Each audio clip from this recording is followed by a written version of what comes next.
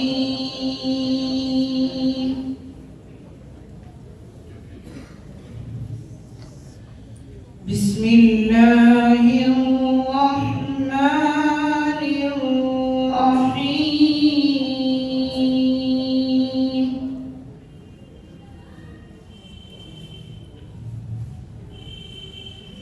لا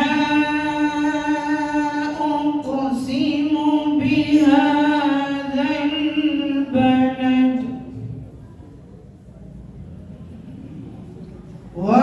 وأنت حل بهذا البلد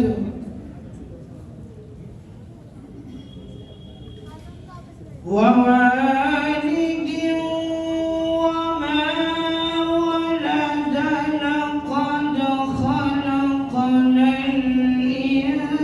الإنسان في كبد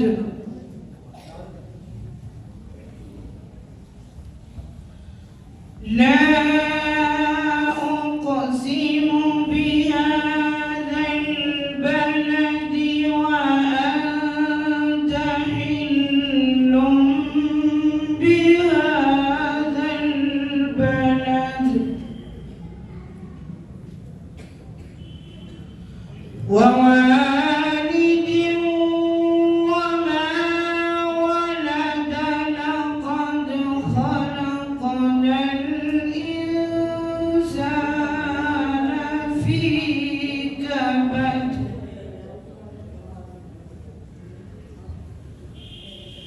أيحسب أن لن يقدر عليه أحد يقول أهلكت مالا لبدا أيحسب أن لم يره أحد ألم نجعل له عينين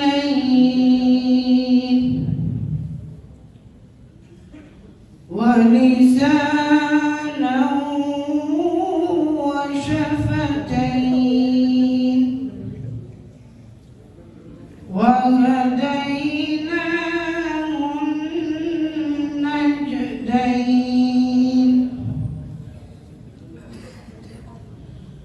ألم نجعل له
ماشاءاللہ بہت خوب. حاضرین مجلس، مولانا عبدالمتعالی صاحب کی جانب سے 500 روپے برائے انجمن اور 100 روپے محمد سفیان عربی اول کے لیے. اسی طرح مولانا سید عبداللہ اشرفی صاحب دامت برکاتہ کی جانب سے 500 روپے برائے انجمن اور 100 روپے محمد سفیان کے لیے. اسی طرح حضرت مولانا زبیر اختر صاحب دعوت برکاتہ العالیہ استاد مدرسہ اعلیٰ کی جانب سے 500 روپے برائے انجمن، جبکہ 500 روپے جملہ مساہین انجمن. حاضرین گرامی، تلاوت کلام اللہ سے آغاز ہو جانے کے بعد اپنے آپ کو اس کریم النفس جمیل الشیم صاحب جود و کرم کی بارگاہ میں لے چلنے کی سعی کر رہا ہوں کہ جن کے مبارک نام کو اللہ نے اپنے نام کے ساتھ جوڑ رکھا ہے.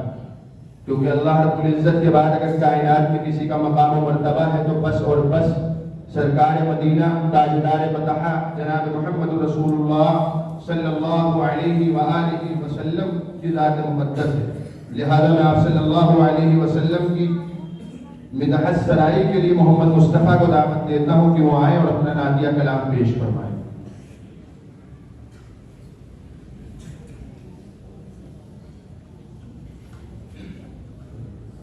السلام علیکم ورحمۃ اللہ وبرکاتہ.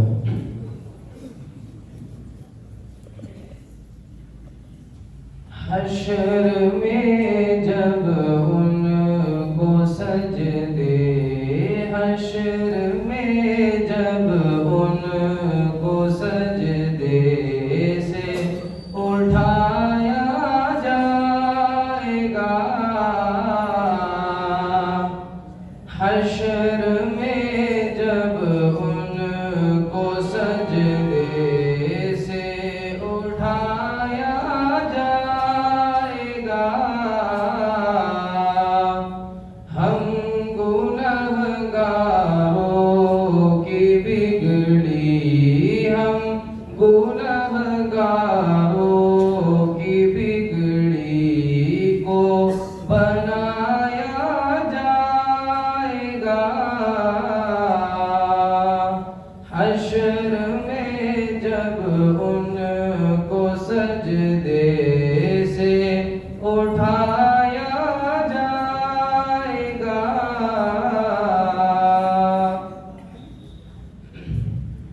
کچھ تو ان کی جنبش لب سے رہا ہو جائیں گے،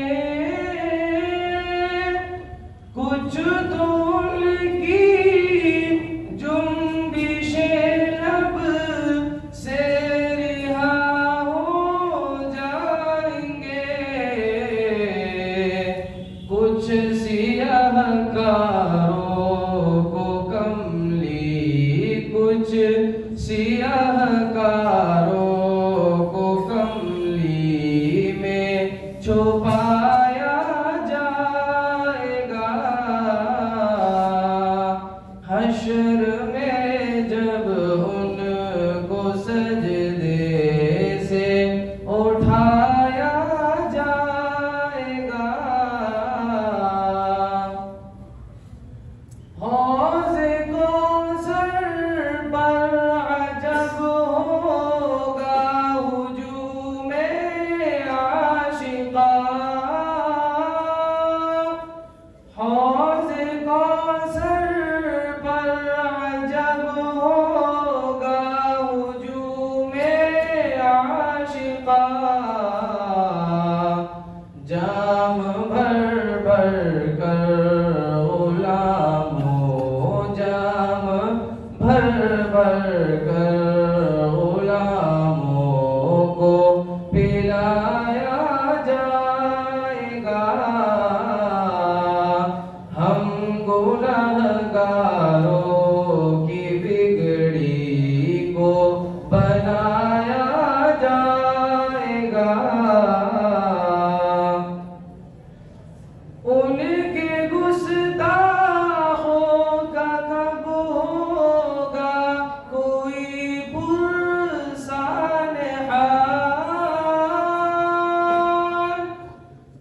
کہا سرکار نے ہاں میرے یار غار کو، یوں کہا سرکار نے ہاں میرے یار غار کو، آٹھوں دروازوں سے جنت، آٹھوں دروازوں سے جنت میں بلایا جائے گا، آٹھوں دروازوں سے جنت میں بلایا جائے گا، حشر کی غایت ہے نازش اور کیا اس کے سوا، حشر کی غایت ہے نازش اور کیا اس کے سوا، مرتبہ محبوب کا سب کو دکھایا جائے گا، مرتبہ محبوب کا سب کو دکھایا جائے گا، حشر میں جب ان کو سجدے سے اٹھایا جائے گا، ہم گنہگاروں کی بگڑی، ہم گنہگاروں کی بگڑی کو بنایا جائے گا۔ السلام علیکم۔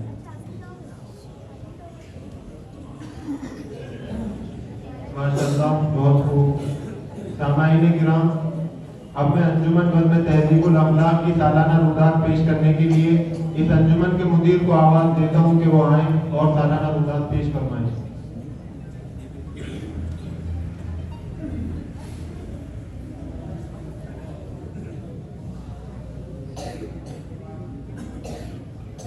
بسم اللہ الرحمن الرحیم، الحمد للہ وکفی وسلام علی عبادہ الذین اصطفی، اما بعد۔ صدر محترم، معزز سامعین کرام، ہندوستان ایک وسیع ملک ہے جس میں تقریباً 20 کروڑ سے زائد مسلمان آباد ہیں۔ یہ ایسی عظیم الشان تعداد ہے کہ آج دنیا میں کسی اسلامی حکومت کے زیر سایہ بھی اس قدر مسلمان موجود نہیں ہیں۔ ان 20 کروڑ مسلمانوں کی مذہبی و دنیاوی ضرورتیں قدرتاً اس قدر وسیع ہیں کہ ان کا حصول بغیر اجتماعی قوت اور مسلسل جدوجہد کے ناممکن ہے۔ یوں تو موجودہ دور مقابلہ اور کشمکش کا دور ہے اور مسابقت کے خیال نے ہی اقوام عالم کے درمیان ایک عجیب طرح کا تصادم اعمال و تضادم افکار پیدا کر دیا ہے، جس کے متعلق کوئی نہیں کہہ سکتا کہ اس کشمکش کا کیا انجام ہوگا۔ البتہ یہ بات تو اس قدر یقینی ہے کہ جن قوموں میں ہمت، جوش، استقلال، عمل اور عزم و حوصلہ زیادہ ہوگا وہی اس میدان مسابقت میں کامیاب ہوں گی، لیکن جو قوم تنگ حوصلہ، غافل اور بے خبر ہے اور گزشتہ عروج و ترقی کے غرور بیجا نے ان کو خواب شیری میں مبتلا کر رکھا ہے، وہ آخرکار فنا ہو کر رہیں گی، اور ان کا بھی وہی حشر ہوگا جو آج سے پہلے دنیا کی اکثر عجیب الشان تاریخی قوموں کا ہو چکا ہے۔ اس کے علاوہ یہ اٹل حقیقت ہے کہ دنیا میں جو قومیں تجارت، دولت، صنعت و حرف اور علم و فن کی ہر شاخ میں ممتاز ہیں وہ ترقی یافتہ کہلاتی ہیں۔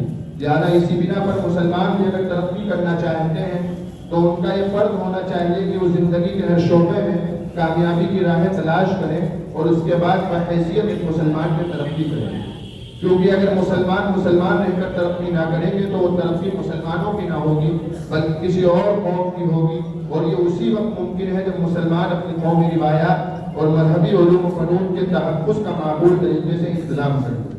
بہرحال مختصر یہ کہ اسی حقیقت کے پیش نظر جہاں ہندوستان بھر میں سینکڑوں مدارس کی تعمیر عمل میں آئی، وہیں 1985 میں داعی وقت عالی جناب پروفیسر ڈاکٹر ثناء اللہ خان صاحب دامت برکاتہ العالیہ کے ہاتھوں علی گڑھ کے اندر انجمن تعمیر ملت کی شکل میں ایک انجمن کا قیام عمل میں آیا، جس کے زیر اہتمام مدرسہ عربیہ تعمیر ملت وجود میں آیا، جو علی گڑھ و اطراف کے باشندوں کے لیے خاص طور پر اور ملک بھر کے تمام مسلمانوں کے لیے عام طور پر ایک نعمت عظمیٰ ثابت ہوا۔ اس ادارے کا بنیادی نصب العین یہ تھا کہ دینی تعلیم کو عصر حاضر کے تقاضوں سے جوڑا جائے اور قرآن و سنت کی تعلیم کے زیر سایہ امت کے بچوں کو تربیت دی جائے۔ چنانچہ اس نے جہاں علوم دینیہ و معارف اسلامی کی روشنی سے قلوب کو منور کیا، وہیں عصری علوم جیسے سائنس، تاریخ، جغرافیہ اور ریاضی وغیرہ سے بھی روشناس کرایا، تاکہ طلبہ دینی بصیرت کے ساتھ دنیاوی میدانوں میں بھی نمایاں کردار ادا کر سکیں۔ پھر جب ترسیل و ابلاغ کی اہمیت نے زمانے کے تقاضوں کے ساتھ ایک ناگزیر ضرورت کی شکل اختیار کر لی، تو سن 1992 عیسوی میں صدر المدرسین استاد الاساتذہ الحاج حضرت مولانا صغیر احمد صاحب قاسمی مدد اللہ العالی کے دل میں ایک مقدس جذبہ موجزن ہوا کہ مدرسہ حاضہ میں ایک ایسی منظم انجمن قائم ہو جس سے مدرسہ حاضہ کے طلبہ میں تقریری و تحریری صلاحیتیں پیدا ہوں، تاکہ ہر سو دین کی اشاعت اور احیاء سنت کی دعوت کا ڈنکا بجا سکیں اور اپنے معافی زمین کو بحسن خوبی ادا کر سکیں۔ چنانچہ اسی جذبہ صادق کے تحت سال 1992 میں بزم تہذیب الاخلاق کے نام سے شعبہ حفظ کے طلبہ کے ذریعے ایک انجمن کی بنیاد رکھی گئی، جو بحمد اللہ روز اول ہی سے نہ صرف ترقی کی جانب رواں دواں ہے، بلکہ آج مدرسے کی علمی و دینی فضا میں ایک زندگی بخش نسیم کی حیثیت اختیار کر چکی ہے۔ چنانچہ آج جب تقریباً 35 برس کے بعد اس انجمن پر نگاہ ہٹانی جاتی ہے تو دل اطمینان و مسرت سے بھر اٹھتا ہے کہ جس شمع کو ابتدا میں شعبہ حفظ کے چند طلبہ کے ہاتھوں روشن کیا گیا تھا، وہ مشعل بن کر مدرسے کے تمام طلبہ خصوصاً عربی درجات کے مکمل طلبہ کے قافلے کو روشنی عطا کر رہی ہے۔ ہر سمت سے ابھرتی ہوئی تقریری آوازیں، سنجیدہ تحریری کاوشیں اور طلبہ کے اندر پیدا ہونے والی خود اعتمادی گواہی دیتی ہے کہ انجمن اپنے بانی کے خواب کو حقیقت کا جامہ پہنا رہی ہے۔ بہرحال میں سمجھتا ہوں کہ اس ترقی کے پیچھے جہاں بانی انجمن کی شب و روز کی جدوجہد اور اساتذہ کرام کی دعائیں ہیں، وہیں اس کی خاص وجہ اس کا منظم اور اصولی طریقہ عمل بھی ہے، کیونکہ اس حقیقت سے کسی کو انکار نہیں کہ کسی بھی انجمن یا تنظیم کی ترقی کے پس منظر میں اس کا واضح، منظم اور اصولی طریقہ عمل ہی کار فرما ہوتا ہے۔ لہذا ضروری ہے کہ اس موقع پر آپ حضرات کے سامنے انجمن کے طریقہ کار کو بھی پیش کیا جائے، لیکن وقت کی قلت کے مد نظر میں اس سلسلے کو موقوف کرتا ہوں۔ مکمل رودات آپ کے ہاتھوں میں جو رسالہ القاسم ہے اس میں موجود ہے۔ والسلام علیکم ورحمۃ اللہ۔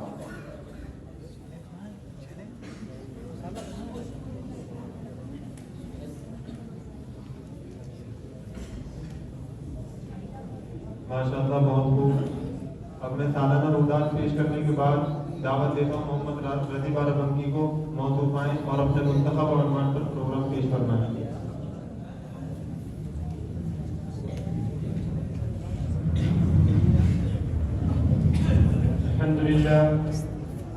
الحمد لله الذي جعل العلماء ورثة الأنبياء، والصلاة والسلام على سيدنا محمد الذي بعثه الله سيفا على الباطل ونورا في وجه الظلمات، وعلى آله وأصحابه الذين لم يصابروا الهوى في مواقع الامتحان۔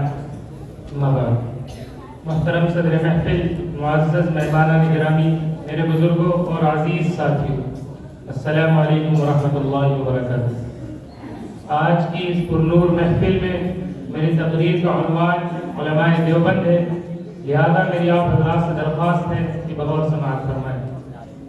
محترم حضرات، علماء دیوبند وہ روشن اور منور شخصیات ہیں جنہوں نے بر صغیر کے اندھیروں میں اسلام کی نشر و اشاعت اور دینی علوم کی تعلیم کا روشن چراغ جلایا، اور انہی حضرات کی زیر نگرانی ہر دور میں ایسے باکمال فضلاء تیار ہو کر نکلے جنہوں نے وقت کی دینی ضرورت کے تقاضوں کے مطابق صحیح دینی عقائد اور علوم دینیہ کی نشر و اشاعت کی ذرا قدر خدمات انجام دی۔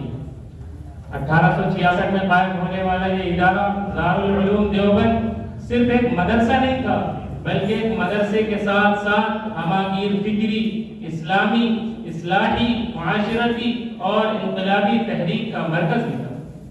محترم حضرات، علماء دیوبند کا عظیم کارنامہ یہ ہے کہ انہوں نے صرف خود کو درس و تدریس تک محدود نہیں رکھا، بلکہ ملک ہندوستان کے معاشرتی مسائل میں بھی صف اول میں شریک رہے، جس کی واضح اور زندہ مثال جنگ آزادی کے موقع کی موجود ہے کہ اس جنگ کے اندر ہمارے یہی علماء دیوبند اپنے سروں پر کفن باندھ کر صف اول میں کھڑے تھے۔ شیخ الہند رحمۃ اللہ علیہ کی ریشمی رومال تحریک، قید و بند کی صعوبتیں اور انگریزی سامراج کے خلاف بے مثال قربانیاں اس بات کا زندہ ثبوت ہے کہ علماء دیوبند نے مسجد اور مدرسے ہی نہیں بلکہ قوم و ملت کی آزادی کے لیے بھی اپنا سب کچھ قربان کر دیا۔ جب بر صغیر غلامی کی زنجیروں میں جکڑا ہوا تھا، جب انگریزی سامراج ایمان پر ڈاکہ ڈال رہا تھا، جب مساجد اور مدارس ویرانی کی تصویر بن چکے تھے، اس وقت دیوبند کی سرزمین سے حق کی وہ للکار اٹھی تھی کہ جس نے باطل کے ایوانوں میں زلزلہ برپا کر دیا۔ کیا کوئی بھول سکتا ہے مالٹا کی جیلیں، قید و بند، ریشمی رومال تحریک، یہ سب کس لیے تھا؟ صرف اور صرف دین اسلام کی سربلندی کے لیے۔ معزز سامعین اکرام، علماء دیوبند کی سب سے بڑی خصوصیت یہ تھی کہ انہوں نے قرآن و سنت کو اپنی دعوت کی بنیاد بنایا، عقیدہ توحید کی حفاظت کی، بدعات و خرافات کا ڈٹ کر مقابلہ کیا اور امت کو سنت نبوی صلی اللہ علیہ وسلم سے جوڑنے کی بے مثال کوشش کی۔ اگر ہم ان حضرات کے علمی کارناموں کی طرف نظر ڈالیں تو ہمیں مولانا قاسم نانوتوی رحمۃ اللہ علیہ، مولانا رشید احمد گنگوہی رحمۃ اللہ علیہ، مولانا محمود حسن اور علامہ انور شاہ کشمیری جیسے جلیل القدر علماء نظر آتے ہیں، جنہوں نے فقہ، حدیث، تفسیر، اصول فقہ اور اصول حدیث میں ایسے علمی خزانے چھوڑے جو رہتی دنیا تک امت کی رہنمائی کرتے ہیں۔ حضرات گرامی، علماء دیوبند نے امت کو اعتدال اور سادگی سکھائی اور ان کی اسی معتدل اور سادہ زندگی سے امت متاثر ہوتی رہی ہے۔ یہی وجہ ہے کہ آج دنیا کے کونے کونے میں دیوبندی فکر سے وابستہ مساجد، مدارس، مکاتب اور علماء دین کی خدمت میں مصروف۔ یہ ہے دارالعلوم دیوبند۔ دارالعلوم دیوبند کوئی اینٹوں اور پتھروں کی عمارت نہیں ہے، بلکہ یہ قرآن و سنت کا قلعہ ہے۔ یہاں سے ایسے مردان حق نکلے جن کے ہاتھوں میں تو قلم تھا ہی، مگر ساتھ ہی ساتھ غیروں سے زیادہ ایمانی غیرت بھی تھی۔ مولانا قاسم نانوتوی رحمۃ اللہ علیہ نے اس ادارے کی بنیاد رکھی۔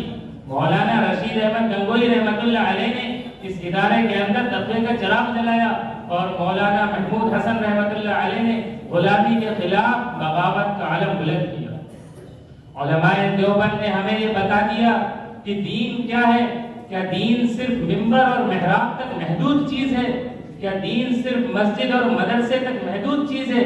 نہیں، بلکہ علماء دیوبند نے ہمیں سکھایا کہ میدان عمل میں حق کا ساتھ دینا بھی دین ہے۔ علماء دیوبند نے ہمیں یہ بتا دیا کہ مسلمان وہ نہیں ہے جو ظلم پر خاموش رہے، بلکہ مسلمان تو وہ ہے جو باطل کے سامنے بنیاد مرصوص کا کام کرے۔ مگر افسوس، صد افسوس کہ آج لوگ یہ سوال کرتے ہیں کہ علماء دیوبند نے ہمارے لیے کیا کیا، علماء دیوبند نے ہمیں کیا دیا؟ تو میں آپ کو بتاتا چلوں کہ اگر آج حدیث زندہ ہے، اگر فقہ محفوظ ہے، اگر قرآن کریم کی صحیح تفسیر امت کے پاس موجود ہے، تو اصحاب رسول صلی اللہ علیہ وسلم کے بعد کئی سلسلات سے انہی علماء دیوبند کی شبانہ روز کی محنت ہے۔ لیکن آج دشمن ہم سے ہماری شناخت چھیننا چاہتا ہے، ہمیں ہمارے اسلاف سے کاٹنا چاہتا ہے، مگر یاد رکھو جب تک دیوبند کی فکر زندہ ہے، اسلام کی غیرت زندہ ہے، سنت کی شمع روشن ہے، قرآن کا پرچم سر بلند ہے اور اسلاف سے ہمارا تعلق بھی باقی ہے، تو ہمیں دین سے کوئی کاٹ نہیں سکتا اور نہ ہی امت کے اندر کوئی دراڑ ڈال سکتا ہے۔ سامعین اکرام، لیکن آج وقت کا تقاضا یہ ہے کہ ہم ان علماء دیوبند کے مشن کو اپنائیں، علم حاصل کریں، اپنے اندر اخلاص پیدا کریں اور اس علم پر عمل کریں اور باطل کے ہر فتنے کے سامنے حق کی گواہی دیں۔ آخر میں یہی کہوں گا کہ یہ حضرات صرف علماء نہیں تھے بلکہ اپنے آپ میں ایک تاریخ تھے، اپنے آپ میں ایک تحریک تھے۔ اللہ تعالیٰ ہم تمام کو علماء دیوبند کے نقش قدم پر چلنے کی توفیق نصیب فرمائے، آمین۔ وآخر دعوانا ان الحمدللہ رب العالمین، والسلام علیکم ورحمۃ اللہ وبرکاتہ۔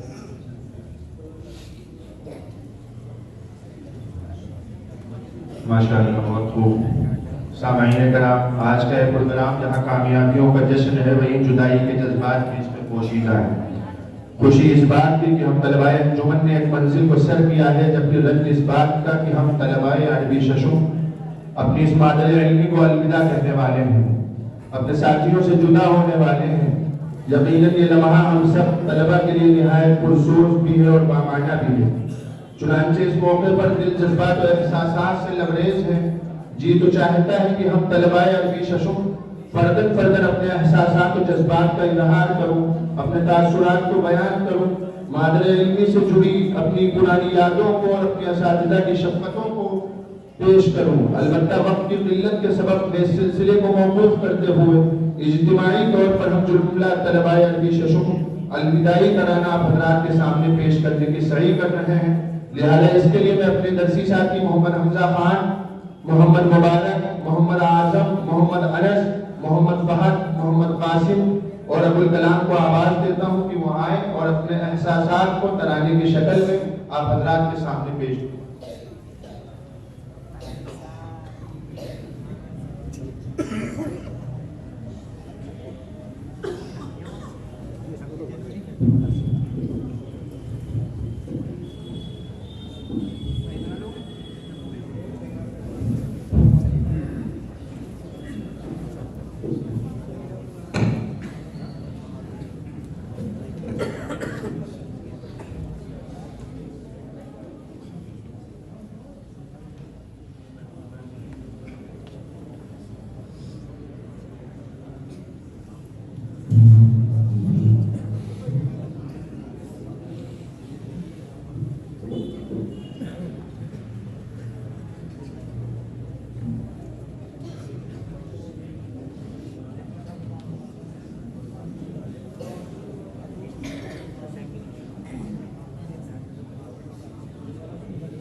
ماں کی بدولت ہے، ہر شام ہے کہ پانی، ہر صبح ہے نورانی، ہر شام ہے کہ پانی، ہر صبح ہے نورانی، بسام ازل تیری، بسام ازل تیری، تقسیم پہ شادہ ہے، بسام ازل تیری، ناظم ہے صغیر اپنے یہ فخر گلستان ہے، ناظم ہے صغیر اپنے یہ فخر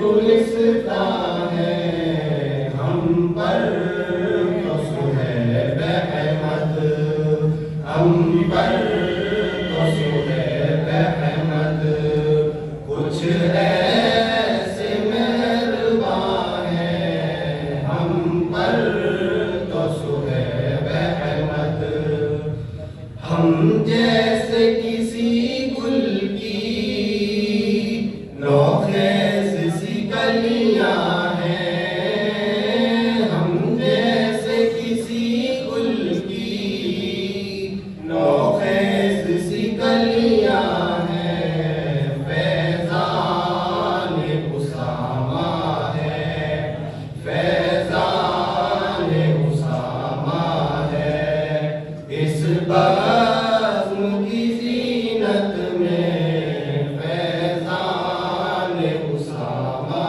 ہے، شامل ہے خلوص ان کا اس درجہ محبت میں، شامل ہے خلوص ان کا اس درجہ محبت میں، یا مفتی اسجد نے، یا مفتی اسجد نے جینا ہمیں سکھلایا، یا مفتی اسجد نے، اچھا ہے برا کیا ہے سب کچھ ہمیں بتلایا، اچھا ہے برا کیا ہے سب کچھ ہمیں بتلایا، یہ مفتی زمان خان کی،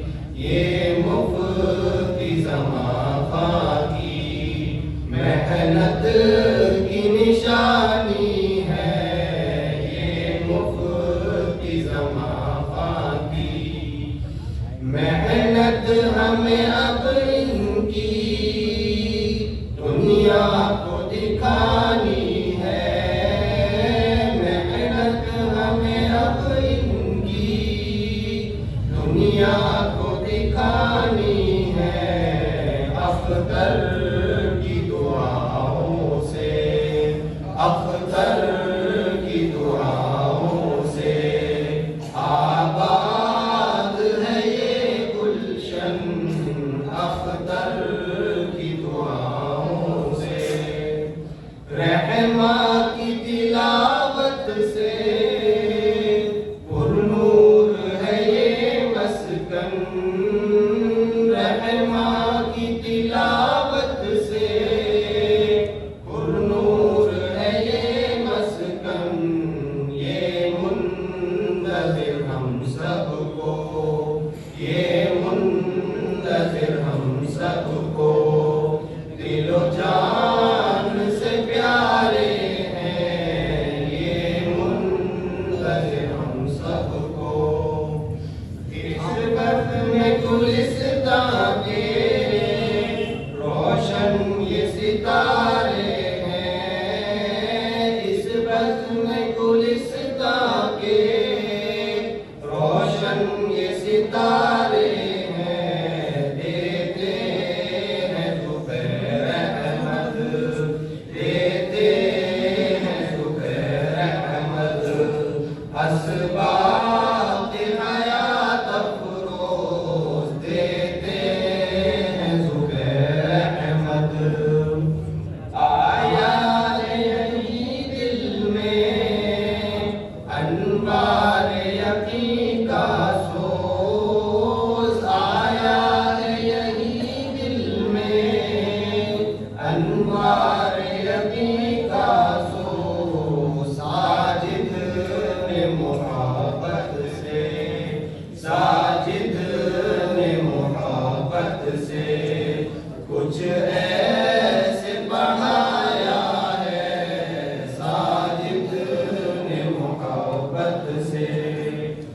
جیسے کسی بچے پر ماں باپ کا سایہ ہے، جیسے کسی بچے پر ماں باپ کا سایہ ہے، آ جاؤ رفیقو سب، آ جاؤ رفیقو سب، ہو جاتے ہیں اب رخصت، آ جاؤ رفیقو سب، اس گلشن علمی میں اپنی تھی یہی قسمت، اس گلشن علمی میں اپنی تھی یہی قسمت، آ جاؤ رفیقو سب، آ جاؤ رفیقو سب، ہو جاتے ہیں اب رخصت، آ جاؤ رفیقو سب۔ السلام علیکم۔